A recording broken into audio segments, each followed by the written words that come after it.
Sabe aquelas ocasiões em que você está na empresa e que você se sente tragado por um redemoinho de problemas e você tem em volta diversos colaboradores, mas nenhum deles consegue te orientar.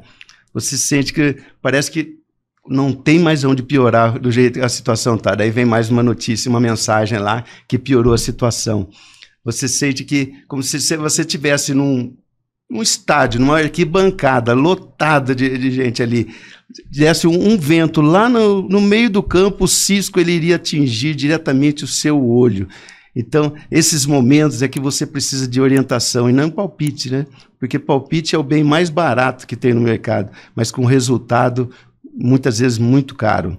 E é nessas horas que você pensa assim, se eu tivesse um especialista para conversar a respeito desse meu problema ali.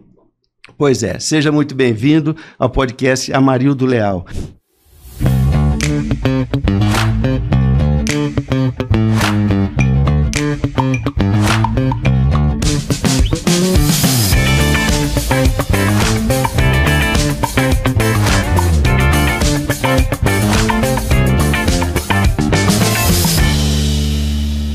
Aqui é um espaço criado para empresários que desejam se adaptar, crescer e encontrar soluções inteligentes para os desafios do dia a dia. Aqui você vai ter histórias reais, estratégias e ideias que vão fazer a diferença no seu dia a dia. Eu sou Amarildo Leal, sou advogado, sou empresário e eu trago sempre convidados que são profissionais especialistas, que são referência em suas áreas de atuação. Hoje eu tenho o prazer de convidar aqui conosco está a doutora Yasmin. Muito obrigado, doutora, por estar aqui conosco. É um prazer estar aqui com você, Amarildo. A doutora Yasmin Luana, né? Isso. Doutora Yasmin Luana, Yasmin Luana Bueno Gomes é advogada aqui em Curitiba, com escritório especializado em direito empresarial e direito digital. E é sobre esse assunto que nós iremos abordar nesse podcast.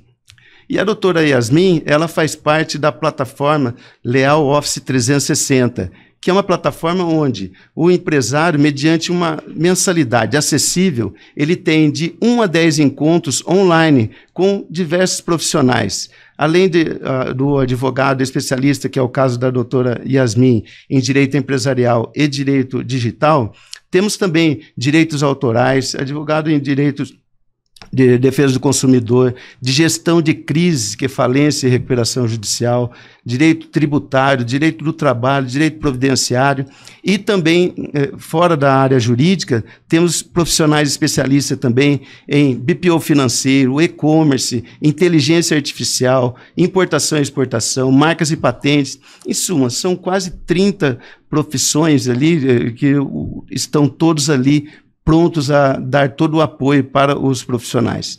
Então, se você quiser mais informações sobre o Leal Office 360, é só acessar o site lealoffice360.com.br ou também através do Instagram, @lealoffice360.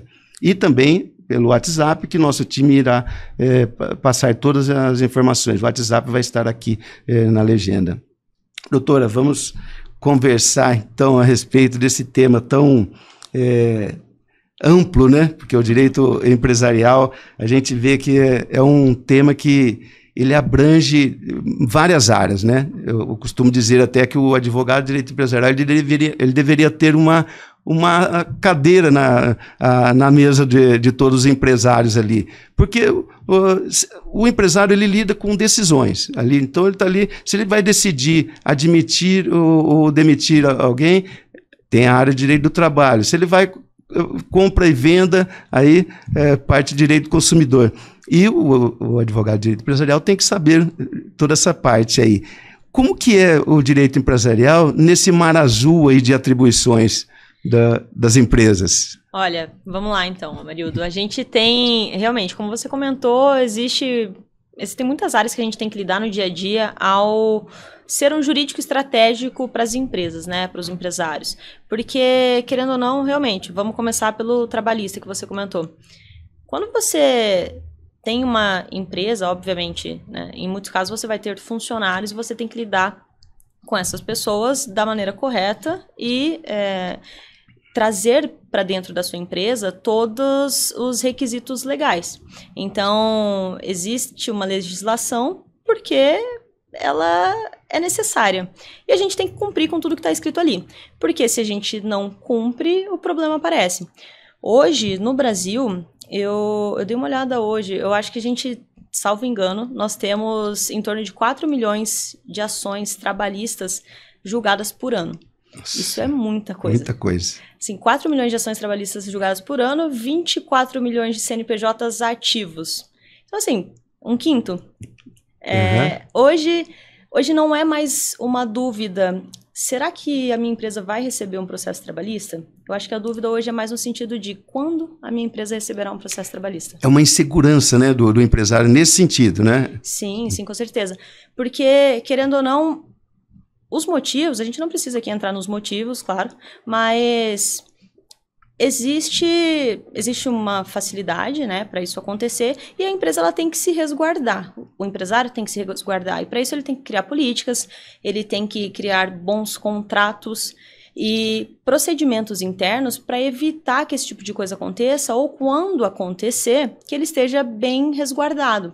Porque se você não tem nada disso, as coisas dentro da sua empresa ficam um pouco abertas. Então, você não tem a garantia de que, poxa, um gestor está seguindo as regras da maneira que ele deveria, ele está tratando o funcionário da maneira que ele deveria.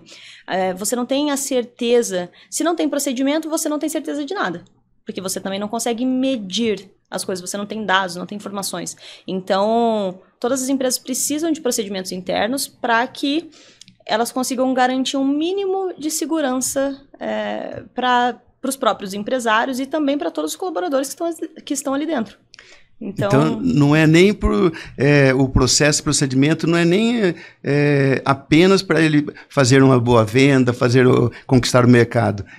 É por dentro também, né? Para ele se resguardar ali. Daí essa importância dele ter toda essas dicas de um profissional especialista nesse sentido. Perfeito, exato. A gente, assim, as empresas hoje, os empresários, eles precisam desse apoio para que eles possam tomar decisões melhores. Então, com um apoio jurídico, o empresário ele consegue entender os riscos daquilo que ele está fazendo e até onde ele pode ir e se ele deve tomar aquele risco ou não. Se ele decidir tomar, é um risco que ele sabe, é um risco consciente. Consciente ali. Exato. Então, tá ok. Ele sabe quais são os riscos. Agora, se ele não sabe sobre o risco e ele faz aquilo de qualquer jeito, aí a história é outra, porque ele não teve um apoio e o problema ele pode vir com mais peso. Então, a gente tem que ter realmente procedimentos internos para evitar esse tipo de problema mesmo. Então, aqui a gente estava falando sobre trabalhista, mas existem procedimentos para outras coisas também. Então, proteção de dados, hoje todas as empresas são obrigadas, que tratam dados pessoais, são obrigadas a estar em conformidade com a Lei Geral de Proteção de Dados. Quando você fala de contratos com consumidores, poxa, a gente tem um código do consumidor que nós temos que seguir. Então, toda empresa tem que seguir, não é, vou escolher aqui o que eu quero seguir. É tudo, o que está ali é obrigatório. Então, o consumidor tem os seus direitos e a gente tem que garantir esses direitos para eles. Poxa, quando eu vou fazer uma venda online, se a gente está falando de um negócio aqui que tem uma loja online, o consumidor tem direito de arrependimento de 7 dias. Isso é um direito, não adianta a pessoa colocar lá, você tem uma garantia de 7 dias. Em alguns casos, quando o empresário ele coloca essa garantia, tenta mexer ali na comunicação para deixar mais bonito para o consumidor, ele pode até dobrar o prazo de arrependimento do consumidor.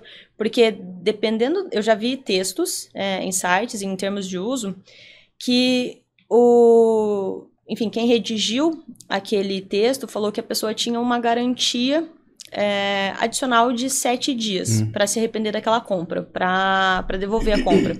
Ele já tem os 7 dias que são legais. Da maneira que estava escrito aquele texto, ele tinha adicionado mais 7 dias. Então, ao invés de 7 dias, aquele consumidor tinha o direito de devolver por 14, exato. É aquele negócio. Muitas vezes, alguns empresários ali, alguns já vão até se sentir dessa forma. Às vezes a gente acha que está tão convicto de uma de uma ação que a gente vai fazer, não, isso aqui eu estou certo. Da hora que você conversa com um especialista e fala, não faz, é uma besteira que você tá fazendo. Então, aquilo que você tocou, uma coisa é você errar por desconhecimento, outra coisa é você errar por conta e risco, daí tudo bem, né? Mas por desconhecimento também não é justificável, porque tem como conversar com um advogado ali para ser orientado nesse sentido, né? É muito importante, né? Sim, exato. E hoje a gente está na época da tecnologia, né? Da internet. Então você consegue uma informação muito facilmente aqui na internet, no Google. Então não é falta de informação. A gente até tem informação demais hoje em dia. Então a gente mencionou aqui contratos. Poxa, quando o empresário ele quer economizar, e ele quer contratar um funcionário como PJ. Ok, ele vai contratar um colaborador como PJ. Existem duas situações. Quando o empresário resolve transformar aquele colaborador que é CLT em um colaborador PJ, aumentando o salário dele, que daí já está totalmente errado, porque não pode. Ele está dando mais direitos para esse colaborador, porque quando uma empresa tem um colaborador contratado como CLT, ele vai lá, demite aquele colaborador e contrata ele como PJ, pede para a pessoa abrir ali um CNPJ, um MEI.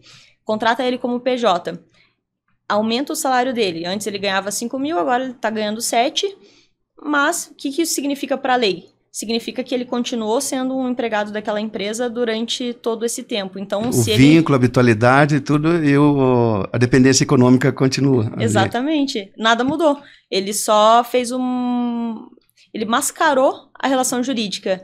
E aquele criou um problemaço para ele, porque quando ele fez isso, todo o tempo que aquele funcionário, colaborador, ficou contratado como PJ, ele pode pedir isso na justiça, ele pode pedir essas verbas na justiça, como se ele tivesse sido contratado CLT. Nossa. Então, ele aumenta ali o salário que antes a empresa pagava ali 5 mil para o colaborador, ele aumentou para 7, a justiça vai contabilizar os 7 mil. Então ele vai ter que pagar. E o que seria ideal nesse sentido? Assim? Se o colaborador já está contratado, você mantém ele como ele está. Você não pode mais mudar o formato de contratação dele. Mudar a regra do jogo durante o jogo, né? Não dá. A regra do jogo ela foi escolhida antes e ela tem que continuar daquela maneira. Agora, seria diferente se você contrata o colaborador já inicialmente como pessoa jurídica. Já contrata. Isso. Mas, daí tem os requisitos que você comentou. Se você vai contratar um colaborador como PJ, como pessoa jurídica, você tem que tratar ele como pessoa jurídica. Você não pode falar que ele tem que ir presencial na empresa 5 dias por semana, que ele tem que trabalhar das 9 às 6, que ele tem que responder a um gestor e que ele tem que fazer relatórios para a empresa sobre tudo que ele tem feito. Então, assim, você não pode tratar ele como funcionário. Há uma obediência hierárquica aí, né? Que o pessoal confunde, porque às vezes a hora que está com... é aquele colaborador, ele está há vários anos ali, eu vou dar uma chance para ele, né? Porque vira uma lua de mel, né? Quando você está desse jeito, dá uma chance. Só que normalmente, o que o pessoal fala é que o investidor, quando ele entra com o dinheiro, ele cria uma empresa, então ele fala assim, não, eu estou entrando com o dinheiro, ele só vai entrar com o serviço. E o prestador de serviço, ele fala assim, não, ele só vai entrar com o dinheiro, mas quem vai tocar sou eu. Então... ali já começa uma diferença ali de valorização, né? Cada um puxa do seu lado. E se tem lá na frente, esse perigo dele ter que pegar tudo de volta, aquela obediência hierárquica, tudo aqueles direitos trabalhistas ali, então tem que pensar muito bem mesmo quando vai fazer esse tipo aí, tal aviso aí, pessoal. Tem que pensar muito bem. Nesses modelos de contratação, a gente sempre tem que pensar como que a gente vai fazer antes. Depois já é tarde demais. Então, realmente tem que ter uma análise prévia para ver o que faz sentido e quais são os riscos que a gente está disposto a correr. Entendi. E por que é problema de cultura no Brasil o brasileiro, o empresário, a hora que ele vai procurar um advogado? Porque o advogado empresarial, ele segue toda a gestão da empresa praticamente, né? Tudo que vai fazer ali, ele têm capacidade para orientar, mas normalmente só procuram quando estoura algum problema. É mais ou menos isso ainda? Continua assim, tá? Existe... Eu entendo a sua pergunta e eu também entendo porque é assim. Eu acredito que o empresário hoje, ele vê a assessoria jurídica consultiva, ou seja, preventiva, como um custo. Querendo ou não, é um custo. Então, o empresário, ele iniciou a empresa está rodando, ele não tem nenhum processo, ele está bem com os colaboradores dele, está vendendo, a empresa está funcionando, por que ele precisa pensar num advogado nesse momento inicial? Então, é algo que não passa pela cabeça dele, porque vai ser um custo que ele vai pensar, poxa, eu não preciso disso aqui, porque nada está acontecendo, está tudo dando certo. Aloco para outra prioridade, né? Exatamente. Então, ele... poxa, eu vou gastar com jurídico, melhor gastar com marketing ou com vendas para vender mais. Então, acho que esse é um pensamento inicial. Agora, depois que o problema já acontece, aí, claramente, ele precisa de um advogado, ele precisa de um jurídico para resolver aquele problema. Então, ele vem, geralmente, assim, no escritório, os clientes só vêm depois que já deu... que o problema já aconteceu, mas... Quando eles entram no escritório, dificilmente o empresário sai. Então, depois que ele tem o contato com essa assessoria, porque primeiro ele entrou por causa de um problema específico. Pode ser uma foi pela dor, né? Não foi pelo amor, vai pela dor. Mas aí ele mantém porque ele vê o valor naquilo. Então, ele vê o valor de ficar com a assessoria, porque ele fala, olha, realmente, aqui resolveram o meu problema...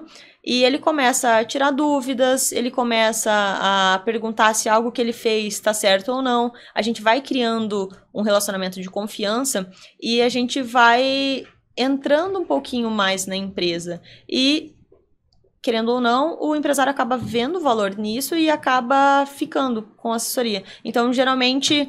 Ele vem pela dor, mas ele continua... Depois fica pelo amor. Exato. É justamente isso mesmo. Até a plataforma Leal Office, ela é nesse sentido e ainda tem, por mais que tenha muitos profissionais ali, o empresário ele acha ainda que não tem tanta necessidade de ter tantas pessoas que estão à disposição ali. Mas é um problema de cultura, né? Por isso que eu toquei nesse assunto, porque a hora que ele vê, você falou, a partir do momento que o advogado empresarial entra na esfera dele ali, ele vê, pô, eu dependo totalmente dessa profissão aqui. Então, é onde ele vai valorizar, né? Sim, porque o que acontece? A gente acaba auxiliando na tomada de decisões. E é aquilo que eu falei antes, sobre os riscos, né? A gente aponta os riscos, a gente aponta o que é melhor fazer de acordo com a lei e com as nossas jurisprudências também. E o empresário começa a tomar decisões melhores e decisões mais assertivas. Então, a partir desse momento, ele tem um consultor ali que ajuda ele a tomar melhores decisões. Então, ele acaba mantendo, porque isso ajuda no final...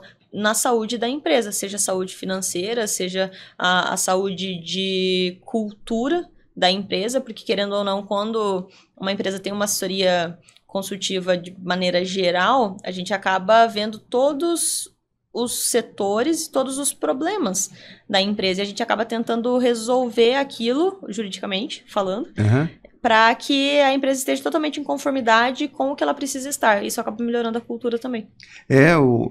Porque até tem aquele termo, né, a solidão do CEO.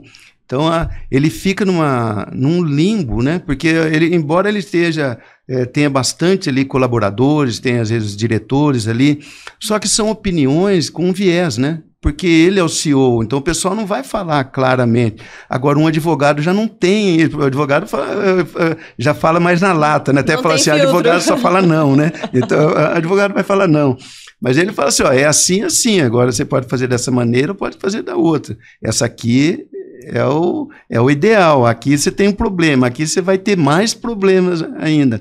Então ele tem um apoio de pessoas que não são do vínculo dele ali, não são funcionários, não depende exclusivamente dele ali, né? Então quando ele pega uma consultoria seja de gestão, consultoria em vendas, ele pega alguém de fora, o pessoal vai chegar e vai falar, é isso. Agora, você pega um líder seu para ficar te orientando ali, vai ser com viés, ele não vai querer te magoar, né? E, na verdade, o que você precisa é de verdade, né? Você não precisa de que fale bem. Eu, no meu dia a dia, sempre foi assim.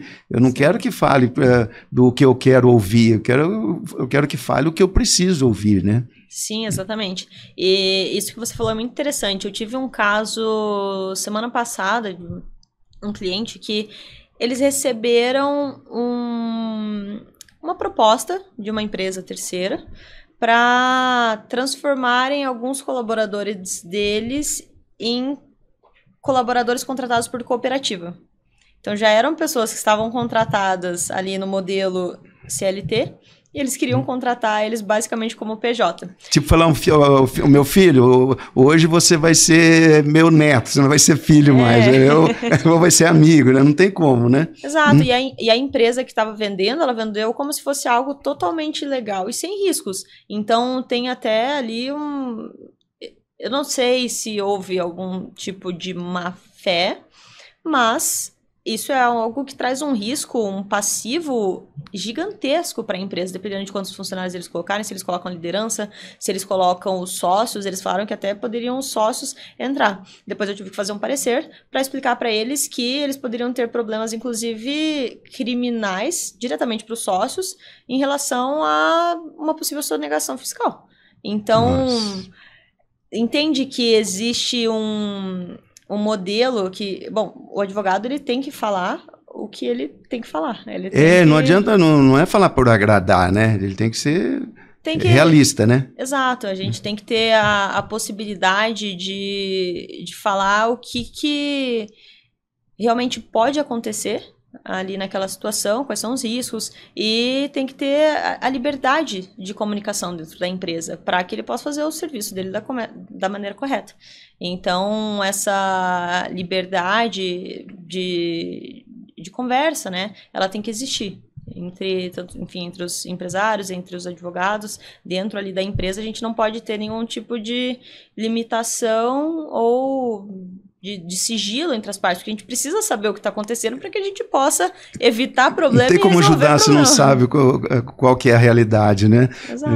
Então não adianta, a hora que chega pro profissional ali, então o empresário ele tem que, primeiro, ter a humildade de perguntar para outras pessoas. Segundo, a humildade de contratar um advogado quando for um problema jurídico. Mas, de preferência, contratar um advogado que seja da área, especialista. Eu já vi tantos casos. Às vezes, quando eu exercia o cargo de delegado de polícia, então chegava, era um caso de flagrante, alguma coisa, daí chama um advogado para você, né? Fica a critério ali.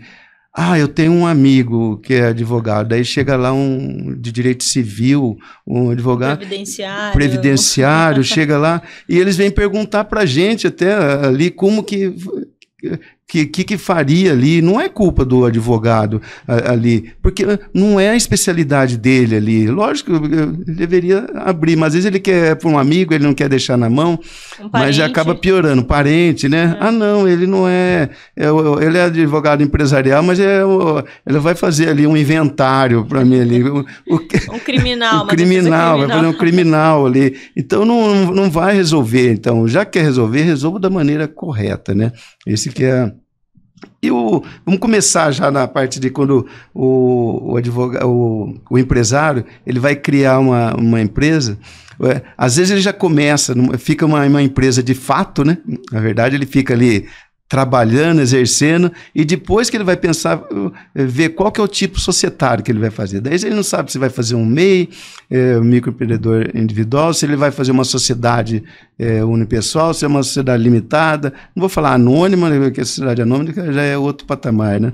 Mas ele fica meio nesse... não sabendo o que ele vai fazer, ele vai lá, ele conversa, nada contra os escritórios de contabilidade, que tem excelentes profissionais ali, mas eles juridicamente não tem essa capacidade dali. Então, normalmente os próprios escritórios de contabilidade, às vezes eles têm um advogado de direito empresarial que dá assessoria para eles, né? Mas ele vai lá, então vou fazer uma sociedade ali, ou uma sociedade, ou criar uma empresa. Quais os riscos que ele pode ter em formatando uma empresa que ele pode ter problema? Por exemplo, o risco... o patrimônio dele, por exemplo, o pessoal dele vai responder ou não. Eu sei que é um tema bem amplo, né, isso aí, mas eu acho que é uma preocupação muito grande de todo empresário. O meu patrimônio vai responder por essa dívida ou não? Essa dívida da empresa ali, ou essa dívida trabalhista, o que pode acontecer nesse sentido ali? Tá, vamos lá. Então, vamos falar sobre tipos societários. Eu vou dividir essa sua pergunta em 2 respostas, porque eu acho que eu pensei aqui em outro assunto interessante para a gente trazer. Tá? Ótimo, vamos lá. Mas, falando aqui sobre tipos societários, se você é um empresário individual, por exemplo, o que isso significa? Significa que, quando você perguntou sobre o patrimônio do empresário, ele se confunde com o patrimônio da empresa, o patrimônio pessoal se confunde com o patrimônio da empresa. No empresário individual, ele se confunde. Então, você não tem uma proteção ali caso você compre algo de um fornecedor, não pague, esse fornecedor será o seu credor, ele pode cobrar você tanto na pessoa jurídica quanto na pessoa física. Ali não tem uma separação de patrimônio. Então, você acaba tendo um risco maior quando você está com o tipo societário único, exclusivamente de empresário individual. Isso é um risco, é um tipo mais simples para talvez fazer a contabilidade da empresa, mas é um tipo societário que traz riscos. Então, meu patrimônio pessoal vai responder? Vai. Então, é um risco. Quando você tem... O ideal, quando a gente abre uma empresa, é ter uma sociedade limitada. É o tipo societário de uma sociedade limitada. Esse é o ideal para ele ficar relativamente mais tranquilo. Exato. Por quê? Porque a sociedade limitada, ela limita até onde os credores podem chegar inicialmente. Então, o que isso significa? Significa que a empresa vai responder pelas suas dívidas. Então, se você contratou pelo CNPJ um serviço de um fornecedor, ele foi lá, prestou o serviço e você não pagou. Quem vai responder por essa dívida é a empresa, é o CNPJ. Se a empresa tem dinheiro no banco, se a empresa tem bens, tem imóvel, tem carro, se tem qualquer coisa no nome da empresa ali registrada e qualquer bem, são esses bens que vão responder por essa dívida.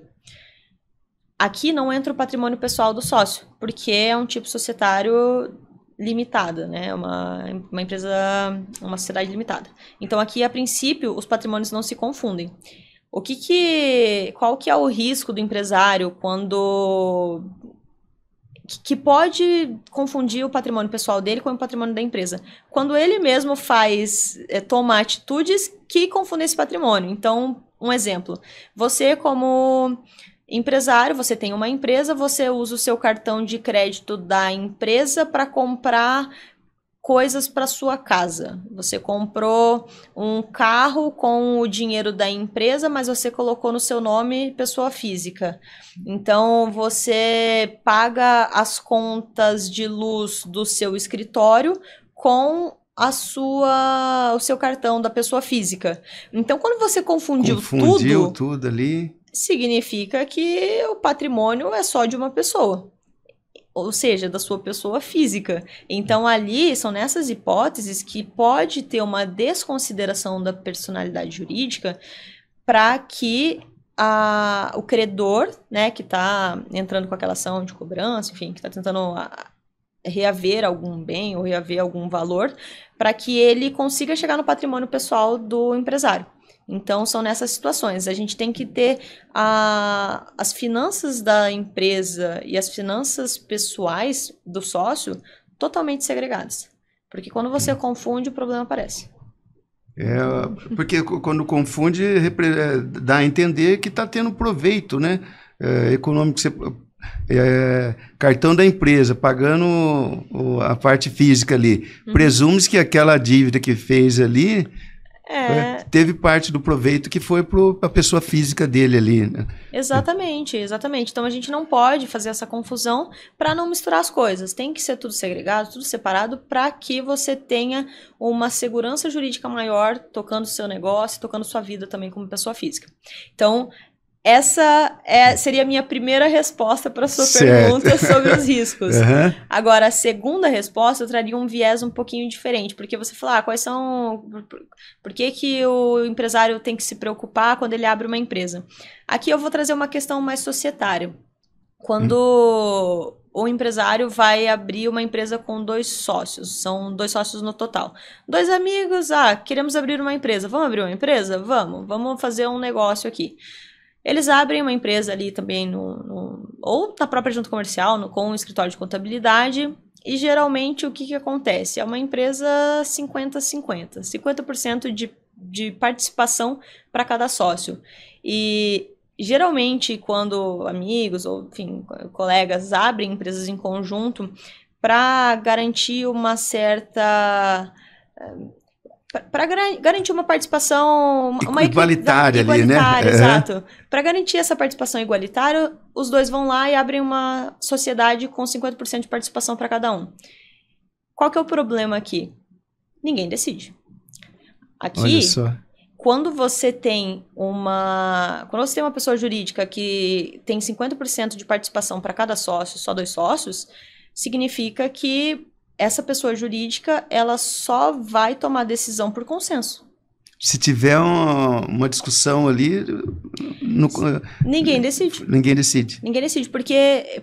Porque a empresa ela precisa ter um sócio majoritário, um sócio controlador, para que ele possa tomar decisões. Então, quando você tem uma empresa que cada um tem metade dela, ninguém tem a maioria. Como que você vai decidir algo em caso de um impasse?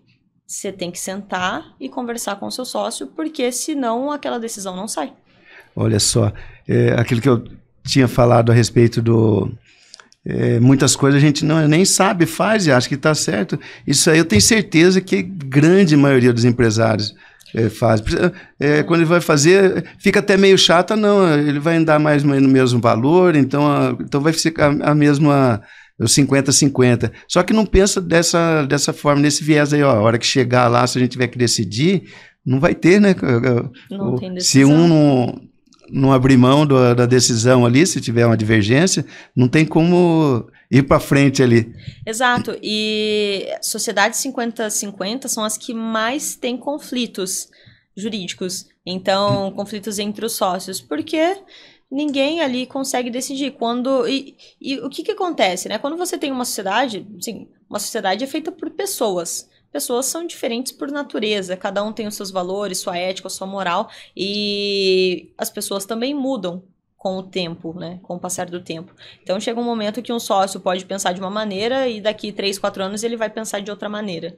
Então os conflitos surgem a partir disso, e principalmente quando as coisas não estão bem alinhadas. Então até existe a possibilidade de ter uma sociedade 50-50 quando você tem um acordo de sócios bem feito, bem escrito, sobre modelos de decisão, quando você... Bem delineado ali as decisões. Ali. Exato, quando você descreve ali como que as decisões serão tomadas, se vai ter um terceiro imparcial para talvez mediar aquilo, ou para talvez definir. A gente pode fazer isso em um acordo de sócios e pode resolver um pedacinho ali da sociedade 50-50. Não resolve 100%, mas ajuda ameniza bastante. Bem ali. Com certeza. Então, no contrato social, o ideal é colocar o máximo de informações a respeito do sistema de gestão, tudo isso é o ideal colocar no contrato social? Não no contrato social, mas no acordo de sócios. No acordo de sócios. Isso. Por quê? Porque o contrato social ele é um instrumento público. Então, ele fica registrado na junta comercial,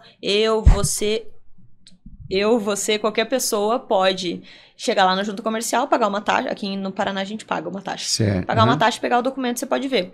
Então, o que tem que estar no contrato social? Tudo o que for relevante perante terceiros. O que isso significa? Então, a gente vai abrir uma sociedade, eu preciso definir com você, Amarildo, o que acontece em caso de falecimento de algum de nós. Então, isso tem que ser...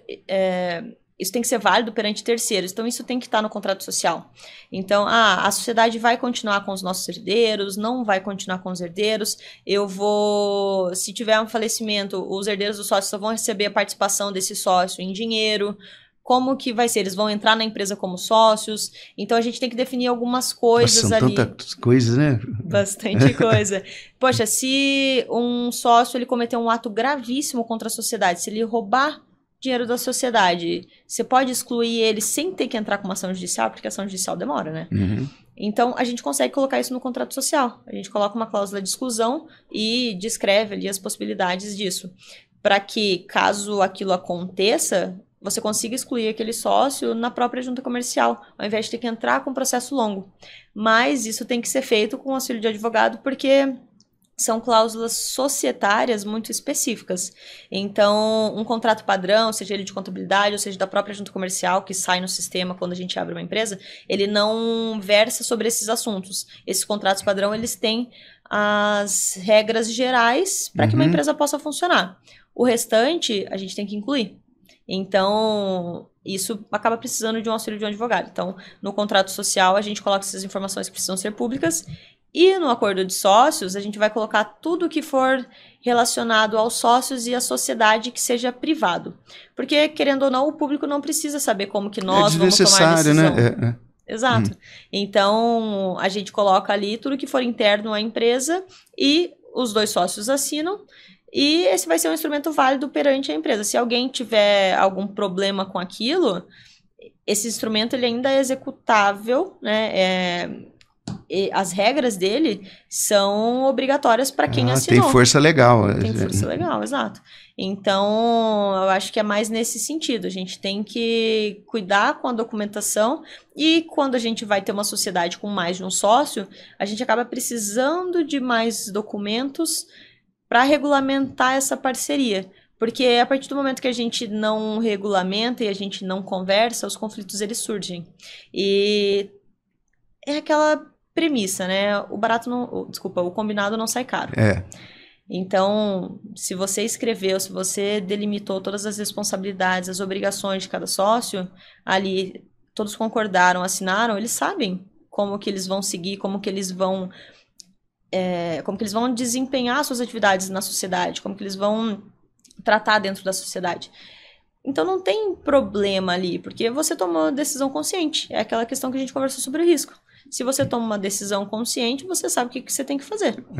E a partir disso, não tem o que brigar, não tem o que reclamar, porque você foi lá e aceitou. Foi discutido, né? Foi discutido ali.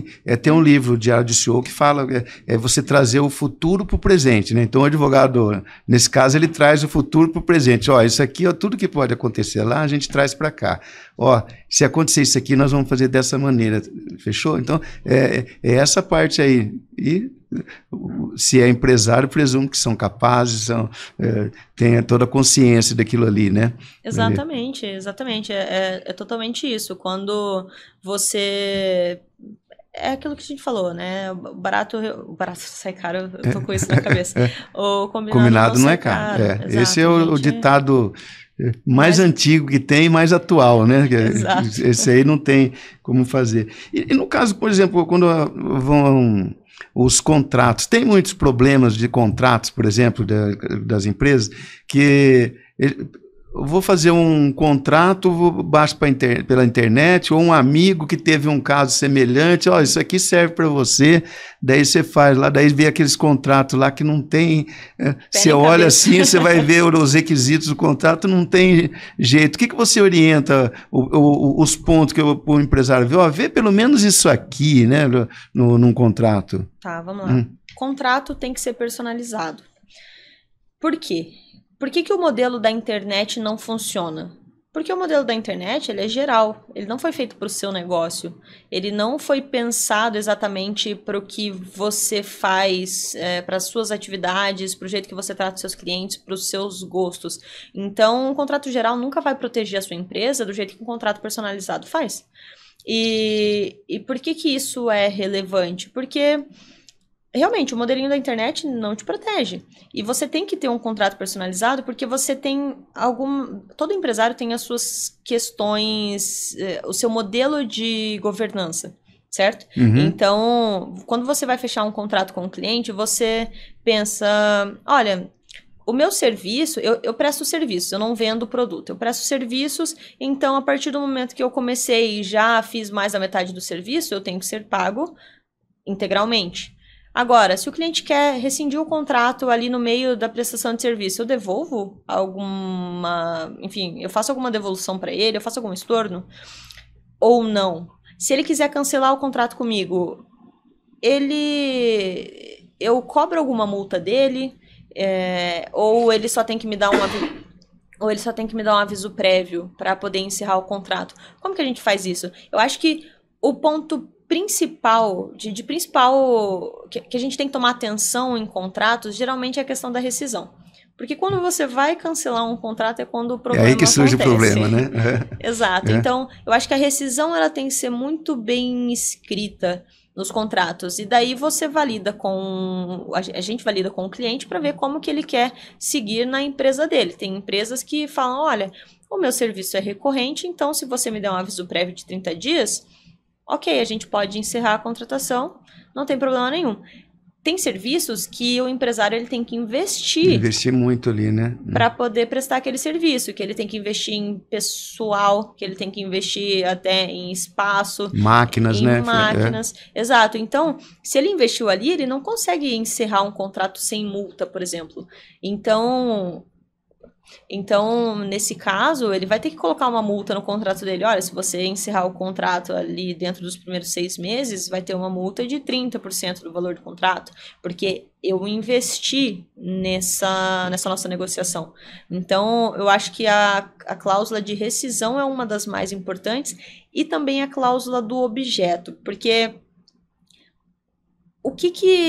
do objeto e das obrigações de cada parte. Porque o que cada parte vai fazer? Qual que é o objeto específico desse contrato? O que eu vou te entregar? Qual que é a obrigação de cada um ali, né? Exato, e tem que estar muito descritivo, porque quando não tá, os problemas surgem. Tive vários casos esse ano já de clientes que fecharam um contrato de prestação de serviços e a outra parte ficava pedindo mais coisa do que estava no contrato ou ficava pedindo revisões de serviços que já tinham sido prestados, não tinha limite. E nada disso estava em contrato. Então, quando você descreve exatamente o que você vai fazer, quantas vezes você vai fazer, quantas vezes você vai revisar aquela atividade e como que ela será desenvolvida, você tem uma segurança jurídica muito maior, porque ali está descrito exatamente o que vai ser feito por cada parte no contrato. Então não tem como a parte depois pedir alguma coisa extra sem te pagar, e também não tem como ela cobrar algo que não está lá. Então, os contratos eles precisam ser muito descritivos. Eu acho que é esse o ponto. Por isso que eles precisam ser personalizados, para eles garantirem realmente uma segurança jurídica ali para as partes. É aquele ditado que fala que o óbvio tem que ser dito, né? Então, às vezes, não precisa constar no contrato isso aí, não. Bom, vai lá, é igual a data, né? Às vezes tem contrato que você vai lá, não tem data. Né? Quando que começa isso? Né? Não precisa, como não? Né? Vai ser hoje, vai ser daqui 30 dias, vai ser um mês. Tem as obrigações, mas não tem a multa. O que adianta, né? Não cumpri, mas não tem nada de multa. Tem ali. Nada que cobrar, né? Então, e depois que acontece, daí fica difícil, né? Porque enquanto você está fazendo um contrato, em tese estão todos ali concordes, né? Tudo ali, está tudo certo, está a lua de mel ali, tranquilo ali, mas quando der um problema, daí já não, cada um vai ver o seu problema, né? Exatamente, bem assim. Tem alguns casos até foi tema de uma parte disso, mas sobre outro tema de gestão de crise, no caso de falências, uma empresa, um empresário, né, ele tem diversos CNPJs, ele tem lá 5, 6 CNPJs, cada um numa atividade. Um desses CNPJ, a pergunta que eu fiz da outra vez foi se ele fosse a falência. Nesse caso, eu vou perguntar assim, um desses CNPJ, ele esquece e fica lá, ele vai exercendo as outras empresas lá, e ele esquece de tornar inativa aquela empresa ali. Quais os riscos que podem ocorrer num caso desse aí? Bom, ele tem alguns riscos ali, porque quando você parou de utilizar o CNPJ, você tem que encerrar ele, porque para o Estado, aquele CNPJ ele ainda está ativo, aquela empresa ainda está exercendo alguma coisa. E todo ano existem obrigações fiscais, pelo menos de declarações, que têm que ser emitidas e enviadas à Receita. Então, esse já é um ponto. Toda empresa tem uma obrigação com a Receita Federal. E existem declarações que têm que ser feitas. Quando você esquece o CNPJ, ele ainda está vivo, ele pode ficar inativo ou ele pode ficar com alguma restrição no próprio cartão CNPJ da Receita Federal, mas ele ainda é um CNPJ ativo. Então, ele ainda responde, por exemplo, por dívidas que foram adquiridas ali na época da atuação. Então, poxa, o empresário adquiriu ali, né, alguns bens, ficou com uma dívida, acabou esquecendo, não pagou, seguiu a vida, foi tocar os outros 4 CNPJs, aquela dívida ainda existe. Aquele credor ainda pode comprar. Então, por mais que ele tenha esquecido, ele ainda vai ter que pagar responsável, aquilo. Ele é responsável. E, nesse caso, pode ter realmente, como aquele CNPJ talvez não tenha mais bens e não tenha mais, enfim, não tenha mais valores, não tenha mais nada no financeiro dele, digamos assim, pode ser que aquele credor queira chegar nos bens da pessoa física. Despersonalização da pessoa jurídica. Ali, exato, e daí ali ele vai ter que se proteger e garantir que não teve nenhuma comunicação de bens, dos bens da pessoa física com os bens da pessoa jurídica. Então ele vai ter um problemão. Né? Até mesmo a parte de alvarás, né? Porque a prefeitura continua emitindo, né? Alvarás ali e vai sendo... Exato. Vai acumulando ali. E dependendo do que for, assim, da obrigação, é porque aqui existem vários tipos de atuação de empresas, né? Então, tem alguma coisa que, por exemplo, se a empresa não tiver ali um alvará específico, não tiver pago uma autorização específica, que talvez seja anual, ele pode receber alguma multa. Então, pode ser que a empresa esteja contraindo dívidas sem mesmo estar ativa. Sem estar ativa ali. Exato. Ó, o direito empresarial tem muita coisa para falar, mas eu queria falar algumas coisas também sobre o direito digital, que é a sua área também de atuação. O direito empresarial a gente sabe que veio do direito antigo, direito comercial, que é de 1850, que era atividades de comércio, né, que eu fazia, que era o comerciante. Por isso que muita gente ainda fala hoje, né, ele é comerciante. Esse termo juridicamente não tem mais, ele é empresário.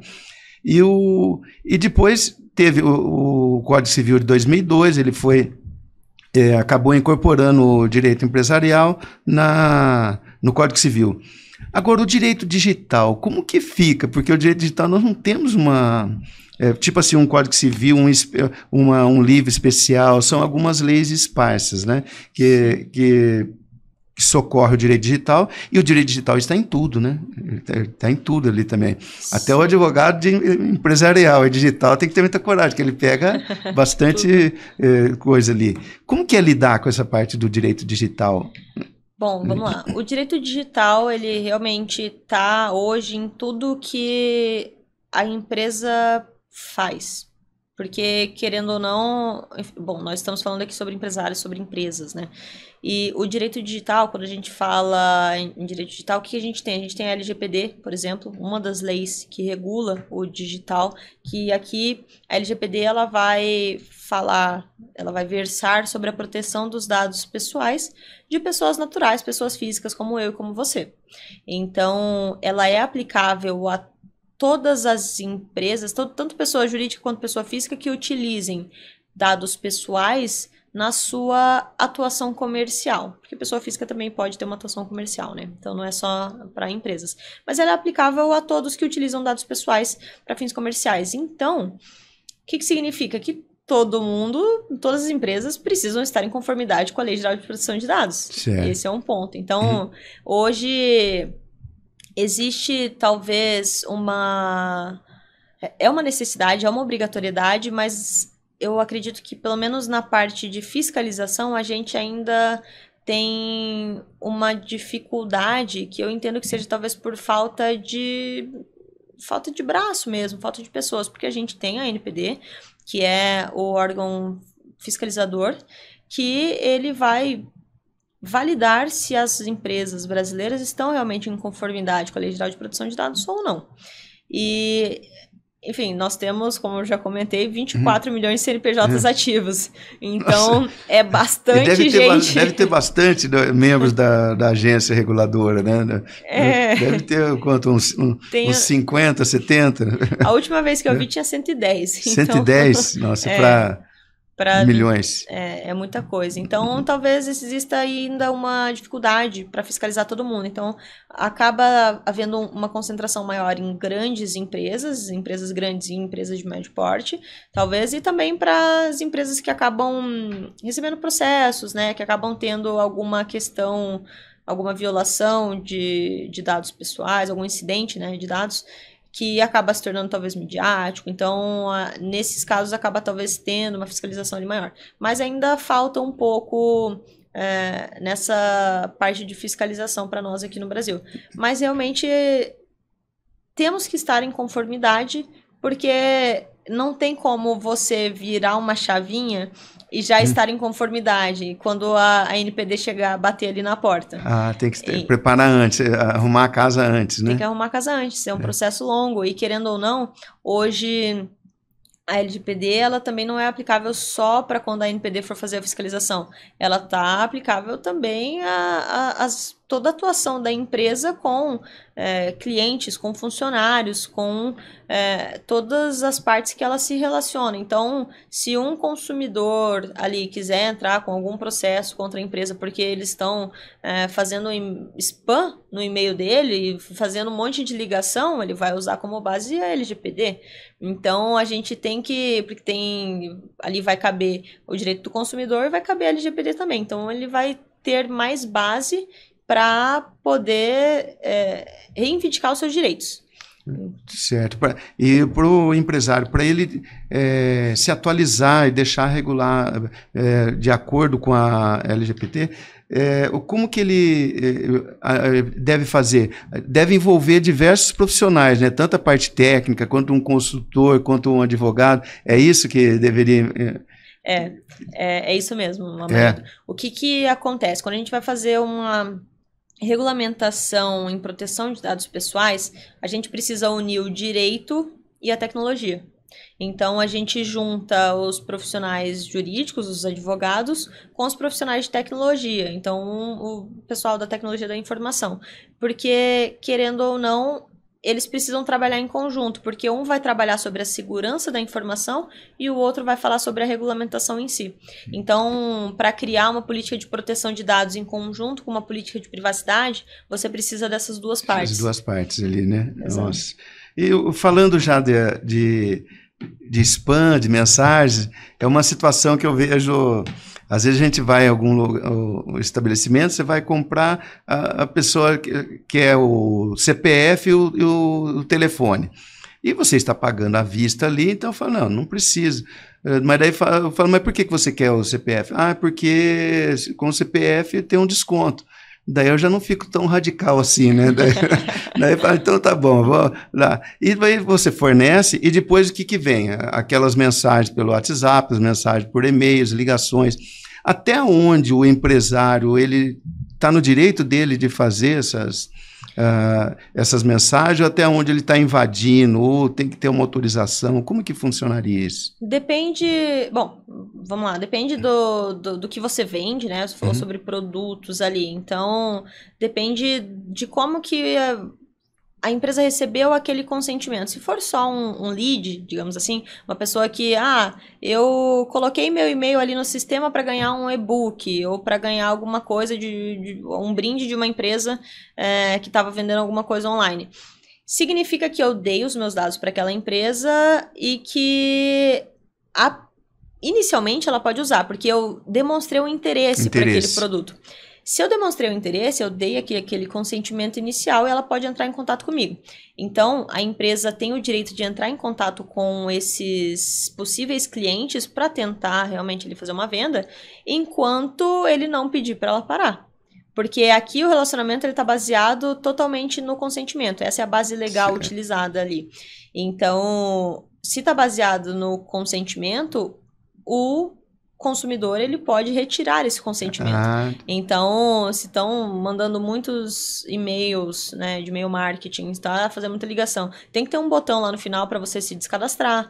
Tem que ter uma possibilidade de você mandar um WhatsApp para a pessoa e falar, olha, você pode parar de me mandar mensagens, não tem mais interesse ali. Exato. E com relação, falando sobre digital, o uso pelas empresas, estamos quase acabando o tempo aqui, as empresas usam muito agora, os empresários, né, a inteligência artificial, quase que para tudo, para fazer. E muita gente acha que a inteligência artificial, ela sabe tudo, né? E nem sempre ela sabe tudo, né? Muitas coisas você pede ali, ela fala outra coisa lá. Quais os cuidados que um empresário deve ter nesse caso aí? Esse perigo mesmo ou é impressão minha? Tá, existe sim. A inteligência artificial hoje, ela é utilizada amplamente por todo mundo, acredito eu, assim, é uma parte da população muito relevante. E por quê? Porque ela ajuda, realmente, ela está aí para ajudar. Mas, quando a gente trata isso dentro das nossas empresas, a gente tem que ter um cuidado extra. Porque o uso da inteligência artificial, ele tem que ser realizado com cuidado. Porque, um exemplo para você. Os termos de uso do ChatGPT, ele diz que os dados que você coloca lá, eles são usados para treinar os modelos deles. Então, as informações que você está inserindo lá dentro não estão protegidas. Na própria política de privacidade do ChatGPT, ele fala que ele protege os seus dados, mas ele não garante essa proteção. Então, ele é um pouco ambíguo ali. E então, você não sabe exatamente como que seus dados estão sendo usados, se esses seus dados vão aparecer, talvez, na resposta de outra pessoa, se eles vão se tornar públicos. Então, você tem que cuidar com as informações que você coloca lá dentro. No próprio chat, você tem a possibilidade de tirar a opção para ele usar aquelas informações para treinar os modelos, mas não é todo mundo que faz. Até por desconhecimento, às vezes, né? Exato. O Gemini também é a mesma coisa. As contas gratuitas, ele usa as informações para treinar os modelos. Então, a gente tem que ter cuidado com as informações que a gente joga dentro dessas plataformas. Porque pode ser que eu, como empresário, estou colocando uma informação confidencial ali na plataforma e pode ser que ela seja utilizada ou realmente vazada para outras pessoas. E se for uma informação sigilosa, isso é um problema gigante para a empresa. Então, com certeza. A gente tem que ter cuidado com o uso da inteligência artificial para que ele não afete os nossos negócios. Então, esse cuidado precisa acontecer porque a inteligência artificial ela é treinada de acordo com as informações que nós passamos para ela. Então, dependendo da informação que aquela inteligência artificial recebeu, ela pode cometer discriminações, por exemplo, ela pode alucinar e trazer informações que não são verdadeiras. A inteligência artificial ela não é a prova de erros. Então, ela pode trazer informações que não deveriam ter acontecido e uma possível discriminação, por exemplo, ela pode gerar um problema gigante para a empresa, porque digamos que eu dou uma lista de currículos para uma inteligência artificial filtrar pessoas ali que eu quero entrevistar para minha empresa. E eu falo para ela quem são os meus funcionários hoje, o perfil de cada um. Eu tenho 80% de homens na empresa e 20% de mulheres.